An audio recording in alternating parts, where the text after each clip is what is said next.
이번 분석을 시작하기에 앞서 투자 판단의 최종 책임은 투자자 본인에게 있다는 점을 명확히 말씀드립니다. 저희는 단순 참고용 정보나 분석을 제공할 뿐 특정 종목이나 섹터에 대해 매수나 매도를 절대 추천하는 것이 아닙니다. 오늘 저희가 함께 파헤쳐볼 자료는 팔란티어 테크놀로지스, 티커 PLTR에 대한 심층 분석 보고서입니다. 네, 아주 뜨거운 종목이죠. 맞습니다. 2025년 11월 20일 종가인 155.74달러, 그리고 3분기 실적을 기반으로 한 자료인데요. 팔란티오, 이거 정말 뭐랄까, 투자자들 사이에서 거의 전쟁터 같은 주식이에요. 그렇죠. 누군가에게는 정말 미래를 바꿀 혁명의 아이콘처럼 보이고. 네, 그런데 또 다른 쪽에서는 고평가 논란의 중심에 항상 서 있잖아요. 맞습니다. 그 간극이 아주 큰 종목입니다. 특히 최근에 주가가 한 20% 가까이 조정을 받았어요. 그래서 많은 분들이 이게 기회인가 아니면 위험 신호가 온 건가 하고 엄청 고민하고 계실 것 같아요. 타이밍상 아주 중요한 시점이죠. 그래서 이 자료가 딱 그 질문에 답을 주려고 하는 것 같습니다. 팔란티어의 펀더멘탈을 아주 깊숙이 들여다보고 있어요. 진짜 성장 동력은 뭐고 또 우리가 모르는 숨겨진 리스크는 뭔지 한번 제대로 파헤쳐 보겠습니다. 네, 좋습니다. 보고서를 딱 펴자마자 눈에 띄는 숫자가 하나 있는데 바로 40의 법칙 점수라는 겁니다. 근데 이게 무려 114%래요. 114%. 이게 대체 어떤 의미일까요? 40의 법칙. 일단 이것부터 짚고 넘어가야 하는데요. 네. 특히 빠르게 성장하는 소프트웨어 기업들 있잖아요. 이런 기업들의 건강 상태를 진단하는 아주 중요한 지표입니다.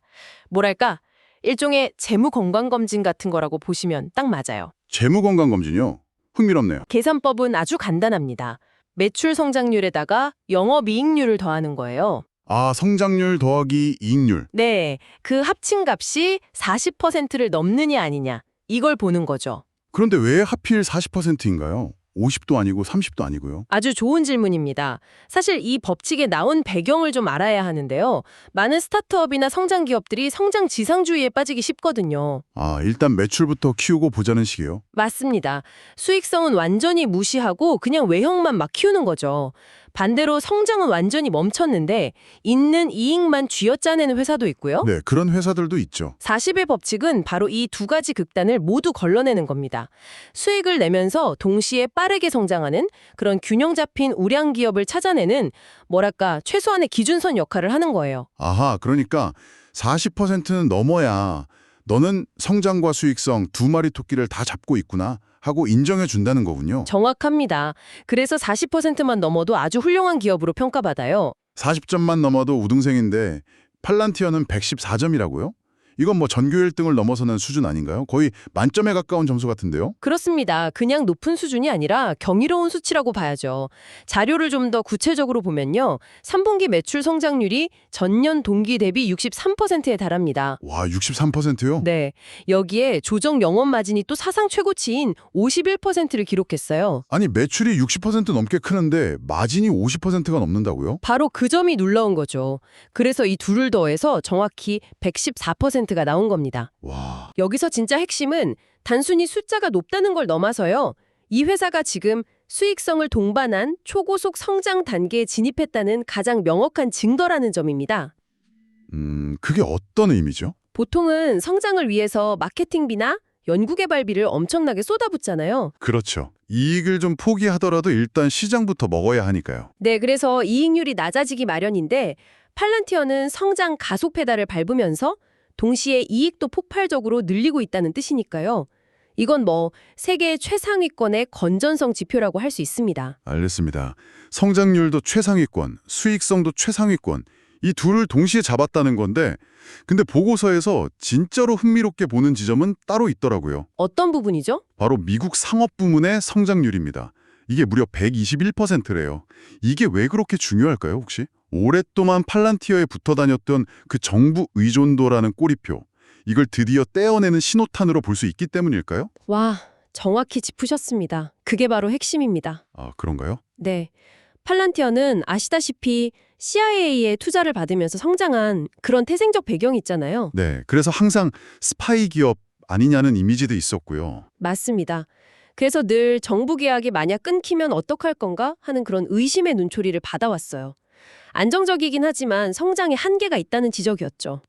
그렇죠. 정부 예상이라는 게 무한정 늘어나는 건 아니니까요. 그런데 세계에서 가장 경쟁이 치열하고 까다롭다는 미국 민간 기업 시장에서 121%라는 성장을 이뤄냈다는 건 이건 이 오랜 리스크를 성공적으로 극복하고 있다는 가장 강력한 증거가 되는 겁니다. 결국 놀이터가 달라지고 있다는 거군요. 맞습니다. 표현이 아주 좋네요.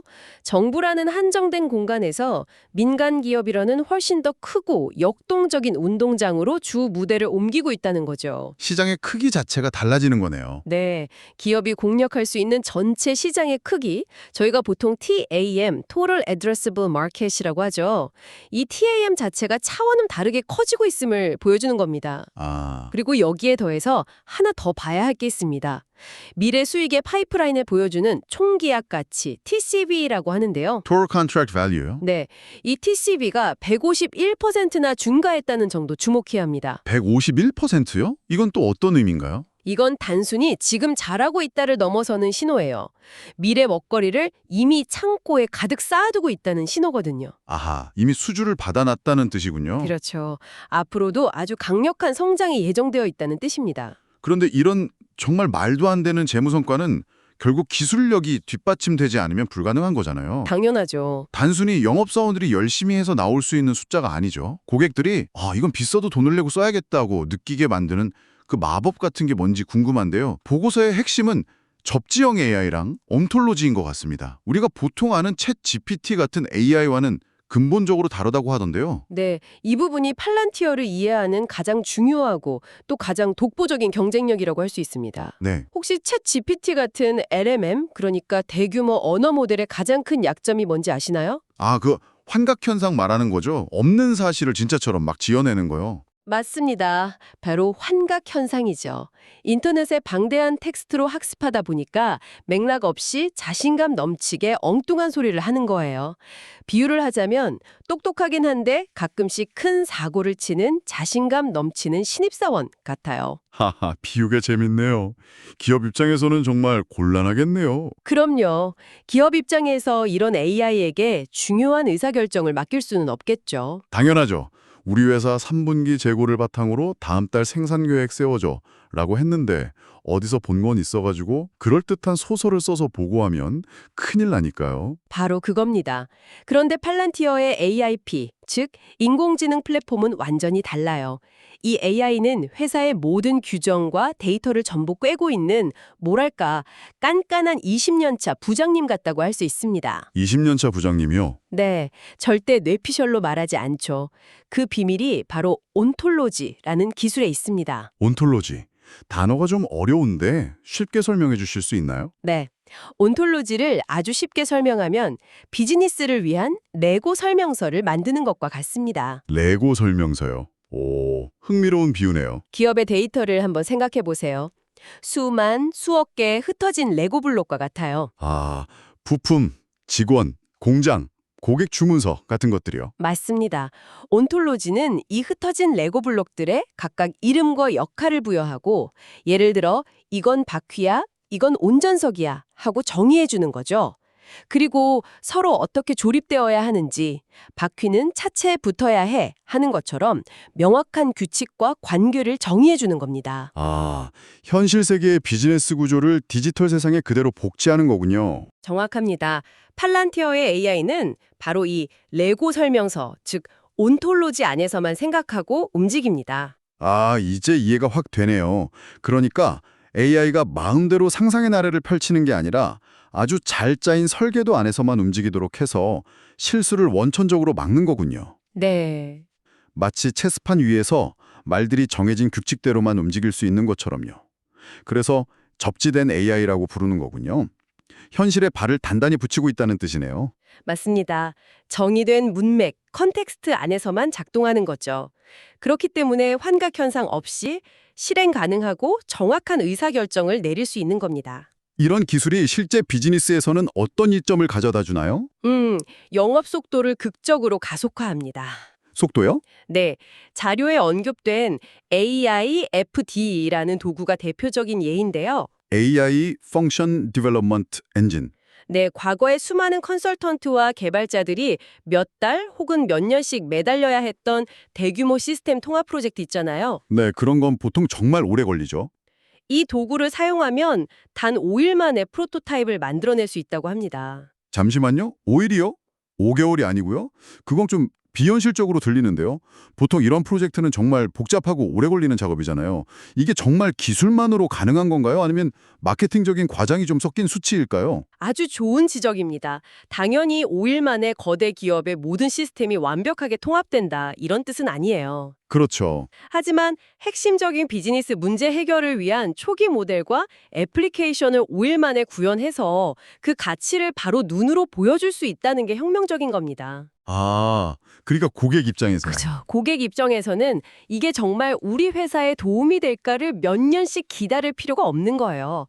일주일 만에 직접 확인하고 이거 되겠다 하고 투자 결정을 내릴 수 있는 거죠. 투자 회수 기간, ROI가 극단적으로 짧아지는 거군요. 바로 그겁니다.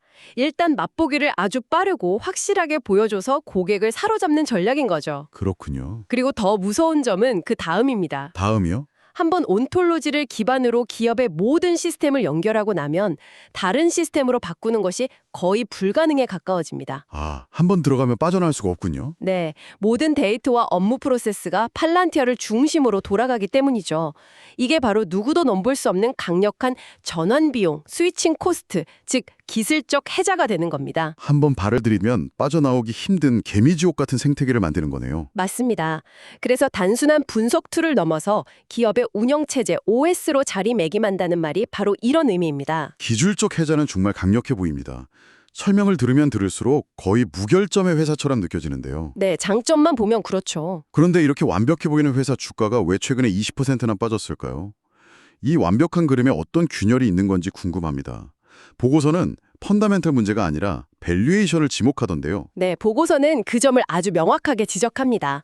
이 하락은 회사의 근본적인 문제 때문이 아니다. 네, 초고가 밸류에이션에 대한 시장의 일시적인 민감도 조정이라고 해석합니다. 말이 좀 어려운데 쉽게 말해서 쉽게 말해 회사는 너무 좋은데 가격이 너무 비싸다는 불안감이 시장에 퍼진 거죠. 그래서 작은 빌미에도 주가가 크게 흔들렸다는 겁니다. 여기서 우리는 이 높은 밸류에이션을 어떻게 해석해야 하는가라는 아주 중요한 질문과 마주하게 됩니다. 밸류에이션이 양날의 검이라는 거군요. 그렇습니다. 그래서 보고서도 낙관론과 비관론 두 가지 시각을 모두 제시하고 있어요. 먼저 낙관론은 어떤가요? 낙관론은 이렇습니다. 아까 말한 40의 법칙, 114점 미국 상업 상장률, 121% 같은 지표들. 이런 건 보통의 기업에서는 찾아볼 수 없는 말 그대로 게임 체인저 수준의 성과거든요. 그렇죠. 압도적인 숫자죠. 따라서 지금의 높은 주가는 팔란티어가 향후 5년간 기업용 AI 시장을 완전히 지배할 것이다. 이런 시장의 최고 수준의 기대치를 반영한 것이고 그 프리미엄은 정당하다는 주장입니다. 미래의 지배자에 대한 값을 미리 지불하고 있다는 거네요. 그럼 비관론은 어떻습니까? 비관론의 근거는 선행 주가 수익 비율, 그러니까 PE가 217배에 달한다는 점입니다. 217배요? 와, 이 숫자가 의미하는 바를 제가 비유적으로 한번 설명해 볼게요. 네, 좋습니다. 시장의 팔란티어를 그냥 공부 잘하는 학생으로 보는 게 아니에요. 매 분기마다 올림픽 신기록을 세워야 하는 운동선수로 보고 있다는 뜻입니다. 아, 금메달은 당연한 거고 세계 신기록을 0.01초라도 단축하지 못하면 곧바로 실망인데? 하는 거죠. 와, 비유가 정말 와닿네요. 즉 시장의 팔란티어에게 단 한 번의 실수도 용납하지 않는 완벽한 실행, 퍼펙트 엑세큐션을 요구하고 있다는 의미입니다. 시장의 기대치가 그야말로 하늘을 찌르고 있다는 거군요.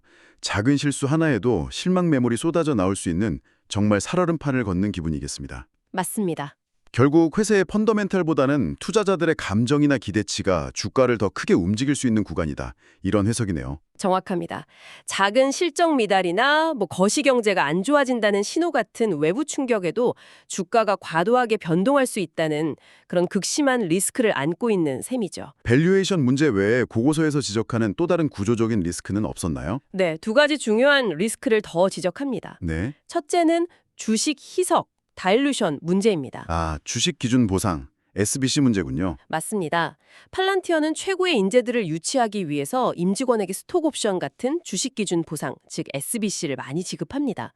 이게 본질적으로 현금 대신 우리 회사 미래의 조각을 월급으로 주는 방식이거든요. 인재 유치에는 효과적이겠지만 기존 주주들 입장에서는 썩 유쾌하지 않을 수도 있겠네요. 그렇죠. 기존 주주들 입장에서는 매년 내가 가진 피자 조각이 조금씩 작아지는 것과 같아요. 아, 회사가 돈을 아무리 잘 벌어도 새로 발행되는 주식수 때문에 내 몫의 가치가 희석될 수 있다는 불안감이 항상 따라붙는 거죠.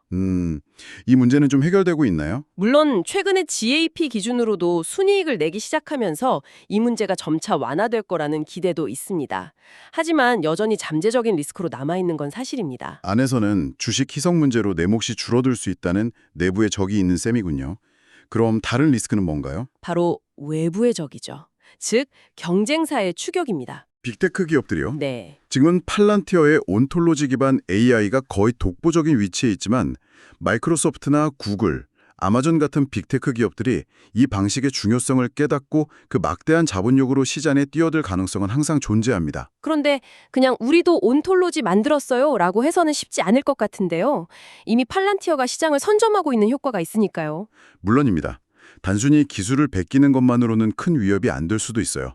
진짜 위협은 빅테크 특유의 끼워 팔기 전략에서 나옵니다. 아, 끼워 팔기요. 예를 들어 마이크로소프트가 자신들의 클라우드 서비스인 애저를 사용하는 수많은 기업 고객들에게 이렇게 말하는 거죠. 이미 애저 쓰고 계시죠?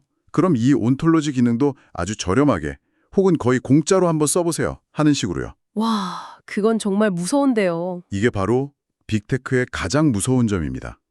장기적으로 봤을 때 팔란티어의 해자를 계속해서 시험하게 될 가장 큰 리스크라고 할 수 있습니다. 자, 오늘 분석한 자료를 종합해보면 팔란티어는 접지형 AI라는 압도적인 기술 해자를 바탕으로 40의 법칙 114%라는 경이로운 재무 성과를 내고 있는 회사다. 네, 그건 분명한 사실이죠. 하지만 그 대가로 시장의 완벽에 가까운 기대치와 또 주식 희석이라는 내부 리스크, 그리고 빅테크라는 잠재적 외부 위협을 모두 짊어지고 있는 그야말로 양날의 검 같은 존재군요. 맞습니다.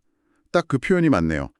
그래서 보고서는 팔란티어의 향후 주가 움직임이 크게 두 가지 과제에 달려있다고 요약합니다. 그 두 가지가 뭔가요? 첫째, 지금의 기술 혁신 속도를 계속 유지하면서 빅테크 같은 잠재적 경쟁자들을 멀찌감치 따돌리는 것. 기술 초격차를 유지해야 한다. 그렇죠.